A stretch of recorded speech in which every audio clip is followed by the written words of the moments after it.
So, the other day, as you can imagine, I was having a very scholarly conversation with a friend of mine about the most recent Assassin's Creed games, and that conversation is what sparked my idea for this video. So, contrary to what many may think, and loads of the reviews I've read on the internet, I absolutely loved Assassin's Creed Odyssey. It was amazing. The atmosphere was great, the historical knowledge brought back the memories of the OG Assassin's Creed games. So, in case you've been living under a rock, Assassin's Creed Odyssey tells the mythological history of the Peloponnesian War between Athens and Sparta from 431 to 422 BC. The player controls a Spartan mercenary who fights on both sides of the conflict as they attempt to find their family and eliminate the mysterious cult of Cosmos. But summarising it into that sentence just doesn't seem to quite do it justice. Okay, it had a few bugs and a few odds and ends, but nothing is perfect, except for Brotherhood and Black Flag, but that's for a different video. So, Ubisoft decided to test the waters a bit with Odyssey, advancing the sailing mechanics and expanding on them from what they had in Black Flag.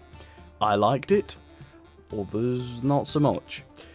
I felt that it was appropriate for the Greek world, you know, being mostly sea, and it added some interesting characters like Barnabas, Herodotus, and the utterly spectacular orchestration that is the sea shanties.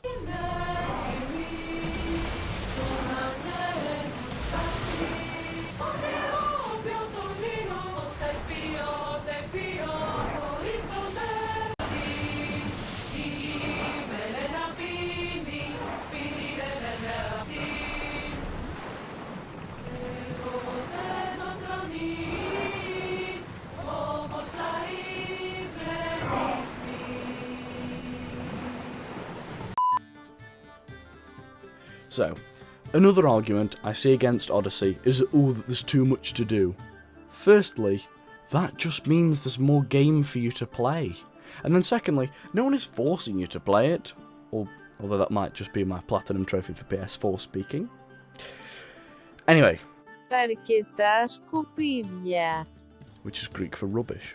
Let's focus on the best qualities of this masterpiece. So, first port of call. The amazing voice acting from Melisanthe Mahut as Cassandra. I don't think I pronounced her name right, but was the voice acting amazing. Okay, I was slightly less impressed with Michael Antonakos as Alexios, who did an alright job, but it isn't as good. I will admit, the NPCs, some of them felt a little bit out of place, like they just sort of got somebody random off the street to record some lines, but some of them were really well done. Next, you can actually choose to play as one of those characters. You can be Cassandra or Alexios as your protagonist, depending on what you pick. And they don't just discard the other character, they weave them into the story. They become one of the main villains. The stealth mechanics. They are fantastic.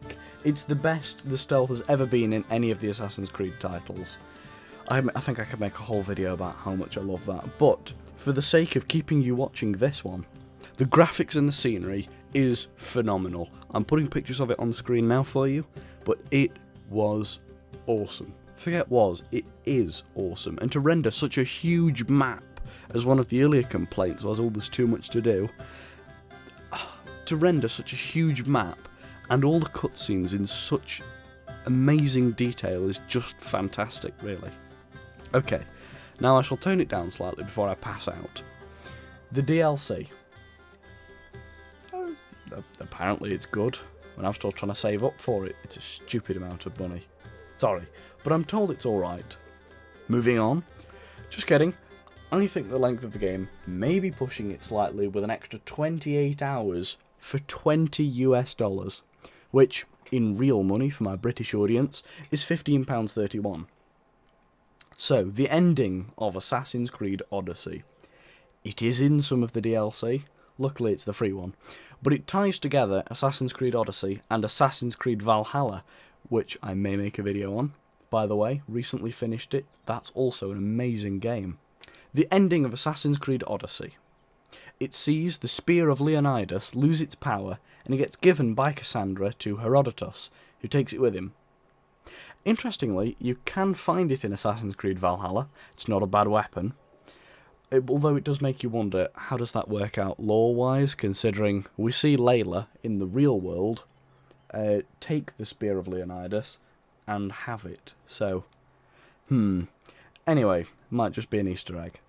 So, Cassandra then sails off with Barnabas, after revealing that she is immortal because of the Staff of Hermes, which was given to her by Pythagoras, the mathematician. Okay, I'm not going to question it. Where did they go? I mean, Cassandra mentions Egypt in a little cutscene before the end, but all we are left with is that she had to be doing something for 1,294 years between the end of Odyssey and the start of Valhalla. And then there is even more time between the end of Valhalla and the modern day, because we see her give Layla Hassan the Staff of Hermes, so she's got to have been alive for that much. Anyway, unfortunately, we can assume that Barnabas is dead. Anyway, the over 1,000 years is quite a long time. I mean, it's roughly the length of one Roman Empire. But anyway, will we see Cassandra again in a future Assassin's Creed game? I hope so. What do you think? Leave a comment below. And while there, consider liking and subscribing, because wouldn't it be great to make me feel just that little bit more egotistical? And on that bombshell, that's it from me. Goodbye.